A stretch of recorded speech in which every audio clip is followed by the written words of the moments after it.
খবরের শুরুতেই জানবো সংবাদ শিরোনাম। আরজিকর মেডিকেল কলেজ ফের রহস্য মৃত্যু, ছাত্রীর অভিযোগ জোর করে গর্ভপাত। এসএসকেএম এ 10 ঘন্টার অস্ত্রোপচারে বিরল টিউমার থেকে রোগীর প্রাণ রক্ষা। হোস্টেলে ঘুমন্ত অবস্থায় 8 ছাত্রের চোখে ফেবিকুইক লাগিয়ে দিল সহপাঠীরা। দুর্গাপূজা 2025, শহরে 5টি বড় বাজেটের পুজো উদ্যোক্তারা প্রতারণার ফাঁদে। যাদবপুরে ছাত্রী মৃত্যুকাণ্ডে উঠছে নতুন প্রশ্ন, কি বলছে ময়নাতদন্তের প্রাথমিক রিপোর্ট। নন্দীগ্রামে ফের বড় জয় বিজেপির, শুভেন্দুর ঘনিষ্ঠ নেতার কাছে ভরাডুবি তৃণমূলের। গুলশান কলোনির আড়ালে আরো ভয়ঙ্কর কাণ্ডের ইঙ্গিত দিলেন সুকান্ত। জমি জবরদখলে দোষী সাব্যস্ত তৃণমূল সাংসদ পঠান, গুজরাট হাইকোর্টের নির্দেশ আইন মানতে। বেসরকারি হোমে যুবতীকে শারীরিক নিগ্রহ, গ্রেপ্তার কর্ণধার সহচার।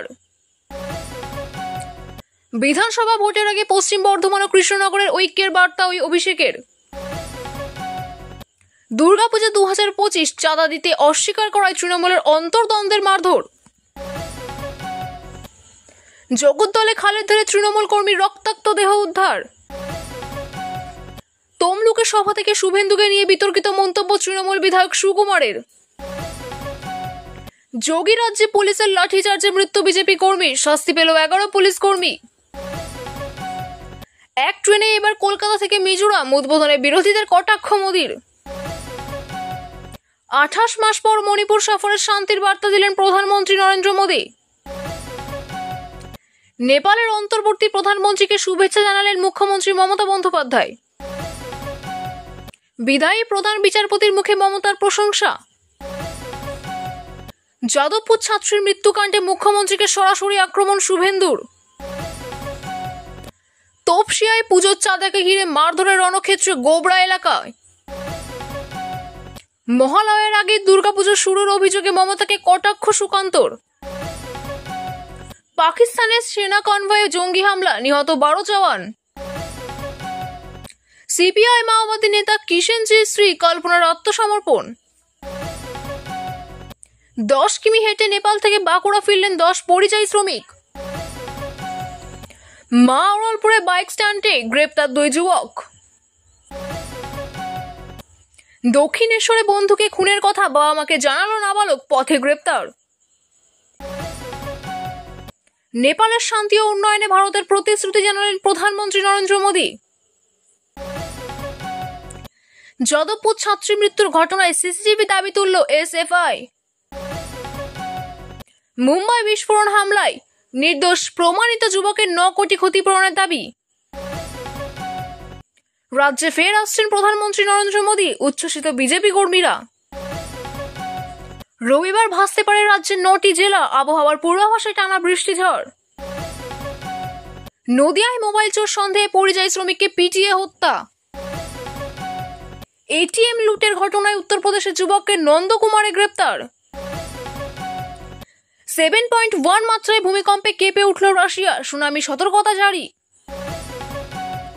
উড়িষ্যায় অবৈধ সম্পর্কের সন্দেহে 3 জনকে খুঁটিতে বেঁধে মারধর।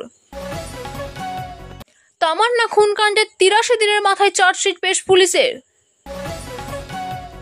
ঢাকার ছাত্র ভোটের ফল নিয়ে চিন্তায় তৃণমূল, এপারের নির্বাচনের প্রভাবের আশঙ্কা।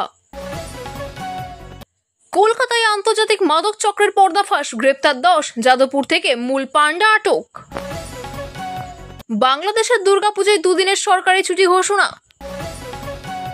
প্রেমের টানে কাঁটাতার পেরিয়ে বাংলাদেশে জলপাইগুড়ি তরুণীকে ফেরালো বিএসএফ। এতক্ষণ শুনছিলেন সংবাদ শিরোনাম, এখন আসছি বিস্তারিত খবরে। কলকাতার আরজিকর মেডিকেল কলেজে ফের রহস্য মৃত্যু ঘিরে ব্যাপক চাঞ্চল্য তৈরি হয়েছে। মৃত ছাত্রীকে নিয়ে নতুন অভিযোগ সামনে এসেছে যে তাকে জোর করে গর্ভপাত করানো হয়েছিল। এই তথ্য সামনে আসতে সহপাঠীদের মধ্যে ক্ষোভ ছড়িয়েছে। ছাত্রীরা জানিয়েছেন হাসপাতালের ভেতরে নানা অনিয়ম চলছে। মৃত্যুর ঘটনায় কলেজ প্রশাসন প্রথমে মুখ খুলতে চাইছিল না। পরিবার সরাসরি অভিযোগ করেছে তাদের মেয়েকে পরিকল্পিতভাবে খুন করা হয়েছে। পুলিশ ইতিমধ্যেই তদন্ত শুরু করেছে এবং কয়েকজনকে জিজ্ঞাসাবাদ করেছে। হাসপাতালে কর্মরতদের ভূমিকা নিয়েও প্রশ্ন উঠছে। চিকিৎসক ও নার্সরা কিছু তথ্য গোপন করেছেন বলেই অভিযোগ। ছাত্রীরা প্রতিবাদ মিছিল করেছেন এবং নিরাপত্তা বাড়ানোর দাবি জানিয়েছেন। কলেজের ভেতরে আতঙ্ক ছড়িয়েছে। এলাকার সাধারণ মানুষ এই ঘটনায় মর্মাহত। এসএসকেএমএ হাসপাতালে এক অনন্য চিকিৎসা ইতিহাস রচিত হয়েছে। এক রোগীর শরীরে বিরল ও বিশাল টিউমার ধরা পড়ে চিকিৎসক দল সিদ্ধান্ত নেন জটিল অস্ত্রোপচার করার। অপারেশন চলে টানা 10 ঘন্টা ধরে। অত্যন্ত কঠিন এই অস্ত্রোপচারে ডাক্তারদের ঘাম ঝরেছে, কিন্তু অবশেষে রোগীর প্রাণ বাঁচানো সম্ভব হয়েছে। চিকিৎসকরা বলেছেন এই ধরনের টিউমার চিকিৎসা জগতে বিরল। এই সফলতা শুধু এসএসকেএমএ নয়, দেশের চিকিৎসা ইতিহাসে নতুন অধ্যায় যোগ করলো। রোগীর পরিবার চিকিৎসকদের কাছে কৃতজ্ঞতা প্রকাশ করেছেন। আন্তর্জাতিক মহলে ওই অস্ত্রোপচারকে মাইলস্টোন হিসেবে ধরা হচ্ছে। হাসপাতালের তরফে জানানো হয়েছে ভবিষ্যতে আরো বড় চ্যালেঞ্জ নিতে তারা প্রস্তুত। এই ঘটনার পর চিকিৎসকদের দক্ষতার প্রশংসা সর্বত্র হচ্ছে। একটি হোস্টেলের রাতের বেলায় ঘটে গেল ভয়ঙ্কর ঘটনা। 8 জন ছাত্র ঘুমিয়ে থাকাকালীন তাদের চোখে ফেভিকুইক লাগিয়ে দেয় কয়েকজন সহপাঠী। আচমকা চোখ জ্বালা শুরু করে, তাদের চিকিৎসা করে চিৎকার করে ওঠেন। খবর পেয়ে কর্তৃপক্ষ তড়িঘড়ি তাদের হাসপাতালে নিয়ে যায়। ডাক্তাররা জানান চোখে মারাত্মক ক্ষতি হওয়ার সম্ভাবনা রয়েছে। এই ঘটনার ফলে হোস্টেলের ছাত্রদের মধ্যে আতঙ্ক ছড়িয়েছে। অনেকেই বলছেন মজার নামে এমন কাজ একেবারেই ক্ষমার অযোগ্য। অভিভাবকরা ক্ষোভ প্রকাশ করেছেন এবং নিরাপত্তা নিয়ে প্রশ্ন তুলেছেন। পুলিশ ঘটনার তদন্ত শুরু করেছে। অভিযুক্ত ছাত্রদের চিহ্নিত করার চেষ্টা চলছে। এই ঘটনার পর অন্য ছাত্ররাও ভয় পাচ্ছেন আবার এমন কিছু ঘটতে পারে। হোস্টেলের পরিবেশ একেবারেই অশান্ত হয়ে উঠেছে। যাদবপুর বিশ্ববিদ্যালয়ের 3য় বর্ষের এক ছাত্রীর মৃত্যুর ঘটনায় নতুন তথ্য সামনে এসেছে। ময়নাতদন্তের প্রাথমিক রিপোর্টে বলা হয়েছে তার শরীরে আঘাতের চিহ্ন পাওয়া গেছে। পরিবার অভিযোগ করেছে তাদের মেয়ের মৃত্যু কোনো দুর্ঘটনা নয়, বরং পরিকল্পিত খুন। তাদের সরাসরি ছাত্র রাজনীতি এবং কলেজ কর্তৃপক্ষের গাফিলতিকে দায়ী করেছেন। ঘটনার পর সহপাঠীরা প্রতিবাদের রাস্তায় নেমেছেন। বিশ্ববিদ্যালয় ক্যাম্পাসে ভয় ও ক্ষোভের পরিবেশ তৈরি হয়েছে। অনেকেই বলছেন পড়াশোনার পরিবেশের বদলে রাজনৈতিক ভয় দেখানোই এখন চলছে। বাবা মা তাদের মেয়ের মৃত্যুর ন্যায় বিচার দাবি করেছেন। পুলিশ বিস্তারিত তদন্তে নেমেছে। বিশ্ববিদ্যালয়ের ভেতরে নিরাপত্তা বাড়ানোর কথা ভাবা হচ্ছে। এই মৃত্যু শিক্ষাক্ষেত্রে বড় প্রশ্ন তুলে দিয়েছে। দুর্গাপুজোর সামনে আসতেই চাঁদা নিয়ে নতুন বিতর্ক দেখা দিয়েছে। এক পুজো কমিটির স্থানীয়দের কাছ থেকে 10,000 টাকা করে চাঁদা দাবি করেছে। একজন পুরনো তৃণমূল কর্মী টাকা দিতে অস্বীকার করতে তাকে বেধড়ক মারধর করা হয়। মারধরের অভিযোগ উঠেছে নতুন তৃণমূলের কর্মীদের বিরুদ্ধে। আহত কর্মীকে হাসপাতালে ভর্তি করা হয়েছে। এই ঘটনা এলাকায় ব্যাপক উত্তেজনা ছড়িয়েছে। স্থানীয় মানুষ ক্ষোভে ফেটে পড়েছেন। পুলিশে অভিযোগ দায়ের করা হয়েছে এবং অভিযুক্তদের চিহ্নিত করার চেষ্টা চলছে। রাজনৈতিক মহলে এই ঘটনাকে কেন্দ্র করে তীব্র নিন্দা চলছে। অনেকেই বলছেন চাঁদার নামে এমন দাদাগিরি চলতে পারে না। চাঁদাকে কেন্দ্র করে তৃণমূলের ভেতরে পুরনো নতুন দ্বন্দ্ব আরো স্পষ্ট হয়ে উঠেছে। তমলুকের এক রাজনৈতিক সভা থেকে বিতর্কিত মন্তব্য করলেন তৃণমূল বিধায়ক সুকুমার দেব। তিনি জনসভায় বলেন শুভেন্দুর মুখে জুতো মারুন। তার এই মন্তব্য শুনে উপস্থিত অনেকে অবাক হয়ে যান। বিরোধীরা সঙ্গে সঙ্গে এই মন্তব্যের তীব্র প্রতিবাদ করেছেন। তারা বলেছেন একজন নির্বাচিত প্রতিনিধি এভাবে কথা বলতে পারেন না। সাধারণ মানুষরা ক্ষোভ প্রকাশ করেছেন। সোশ্যাল মিডিয়ায় ব্যাপক সমালোচনা হচ্ছে। শাসক দলের ভেতরে কেউ কেউ মন্তব্যটিকে অপ্রয়োজনীয় বলছেন। বিরোধীরা দাবি করেছেন এই বক্তব্য প্রমাণ করে তৃণমূল নেতাদের মানসিকতা কোথায় গিয়ে পৌঁছেছে। শুভেন্দু অধিকারী সমর্থকরা তীব্র প্রতিক্রিয়া দেখিয়েছেন। এই ঘটনায় রাজনৈতিক অঙ্গন আরো উত্তপ্ত হয়ে উঠেছে।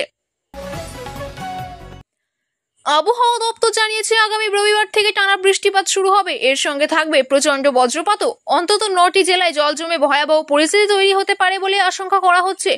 প্রশাসন ইতিমধ্যে সতর্কবার্তা জারি করেছেন। সাধারণ মানুষকে প্রয়োজন ছাড়া বাইরে না বেরোতে বলা হয়েছে। নদীর ধারে বসবাসকারী মানুষদের বিশেষ সতর্ক থাকতে বলা হয়েছে। গ্রামে বন্যার সম্ভাবনা বাড়ছে। কৃষকরা চিন্তিত, ফসল নষ্ট হয়ে যাওয়ার আশঙ্কা রয়েছে। শহরে জল জমে যান চলাচল সমস্যার সৃষ্টি হতে পারে। সরকারি দপ্তরগুলিকে প্রস্তুত থাকতে বলা হয়েছে। আবহাওয়ার এই খবর শুনে সাধারণ মানুষও আতঙ্কিত।